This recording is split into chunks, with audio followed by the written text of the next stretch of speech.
Hello students, तो आज हम डिस्कस कर लेंगे कार्डियक फिजियोलॉजी का नेक्स्ट पार्ट। तो कंडक्टिंग सिस्टम ऑफ हार्ट। तो what is conducting system of heart, इसके बारे में आज बात करेंगे। तो हार्ट कंडक्शन सिस्टम जो है, इसमें दो चीज़ें आ जाती हैं। एक तो आता है साइनो एट्रियल नोड, ऐसे नोड, और दूसरा आता है एट्रियो वेंट्रिकुलर नोड, AVN। तो सबसे पहले बात कर लेंगे साइनो एट्रियल नोड की। तो ये कहाँ पर लोकेटेड है, ये आप देख सकते हैं इस फिगर में। ये अपना है राइट एट्रियम के अंदर, ये अपना राइट एट्रियम है, ये राइट वेंट्रिकल है, ये लेफ्ट एट्रियम है और ये लेफ्ट वेंट्रिकल है। तो यहाँ पर ये ऐसे नोड साइनो एट्रियल नोड होता है। इसके बाद एक और नोड है, that is atrio ventricular node. वो यहाँ पर लोकेटेड होता है, आप देख सकते हैं। साइनो एट्रियल नोड यानी कि ऐसे नोड जो है, इसका लोकेशन राइट एट्रियम में तो है ही। कहाँ पर इसकी पोजीशन है एनाटॉमी के हिसाब से, inferior to superior vena cava. तो ऐसे नोड जो है, एक खास तरह का ये स्ट्रक्चर यहाँ पर है, जिससे कि इलेक्ट्रिकल इम्पल्सेस जनरेट हो जाते हैं। जब भी कोई एक्टिविटी, जब भी कोई स्टिमुलेशन, जब भी कोई इस तरह होती है, यहाँ से ही मैसेजेस शुरू हो जाते हैं, जनरेट हो जाते हैं, जिनको हम कहते हैं इम्पल्सेस। तो इसमें एक स्पेशल टाइप ऑफ टिश्यूज होता है, स्पेशल टाइप ऑफ सेल्स होते हैं, जिनके हम कहते हैं कार्डियक मायोसाइट्स। तो वही इस तरह का इम्पल्स जनरेट कर लेते हैं। और ये जो इम्पल्स है, इलेक्ट्रिकल एक्टिविटी है, ये यहाँ पर ऐसे नोड से आगे चली जाती है।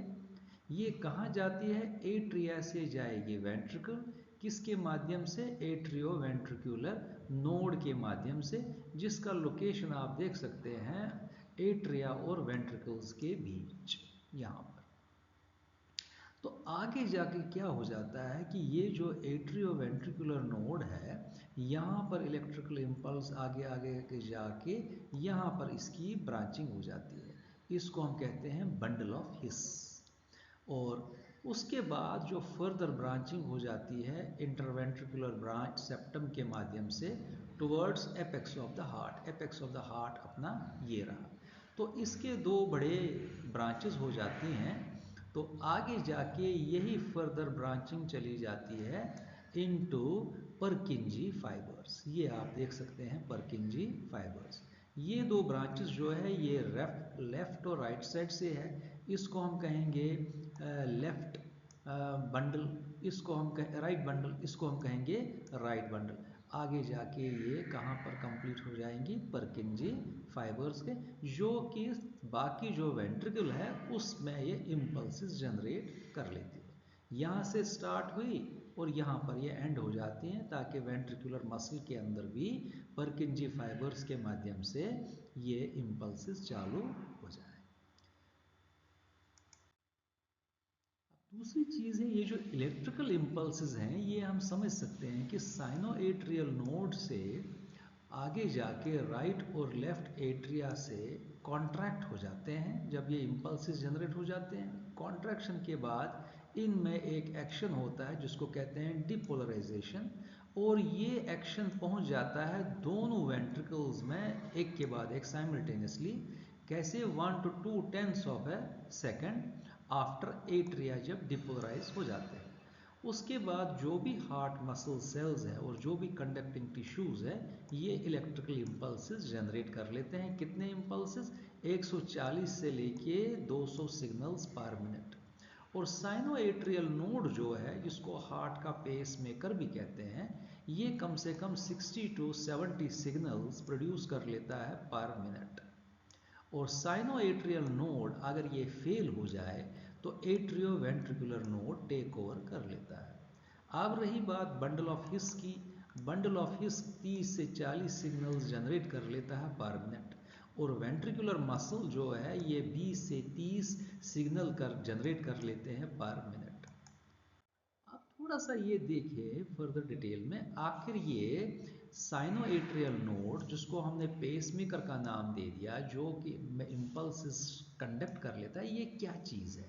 ये हमने स्टार्टिंग में ही कहा, ये कुछ स्पेशल कार्डियक सेल्स हैं जिनको हम कहते हैं मायोसाइट्स। ये एक झुंड जैसा फैला है कई फ्यू स्क्वायर मिलीमीटर, और इनमें इलेक्ट्रिकल एक्टिविटी होती है जिसको कहते हैं पेसमेकर एक्टिविटी होती है।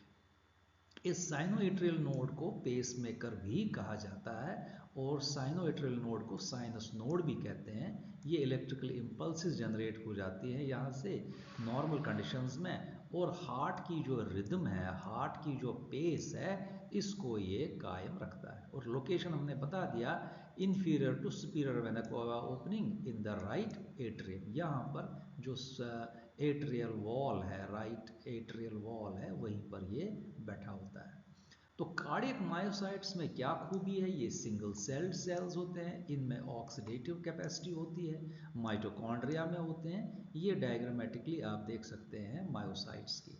तो आपको पूरे हार्ट में मायोसाइट्स मिलेंगे, एट्रिया में भी एट्रियल मायोसाइट्स, यहाँ वेंट्रिकल में भी वेंट्रिकुलर मायोसाइट्स। अब एवी नोड दूसरी चीज़ है। एवी नोड हमने कहा एट्रिया और वेंट्रिकल के बीच में है, तो ये टाइनी स्ट्रक्चर है, इंटर एट्रियल सेप्टम के अंदर ही है, बीच में ही है ये, और इसकी ब्लड सप्लाई आ जाती है कोरोनरी आर्टरी से। ये लिंक कर लेता है एट्रिया का इलेक्ट्रिकल सिस्टम वेंट्रिकल्स के साथ। अब ऐसे नोड जो है ये हमेशा फंक्शन करता है एज पेसमेकर।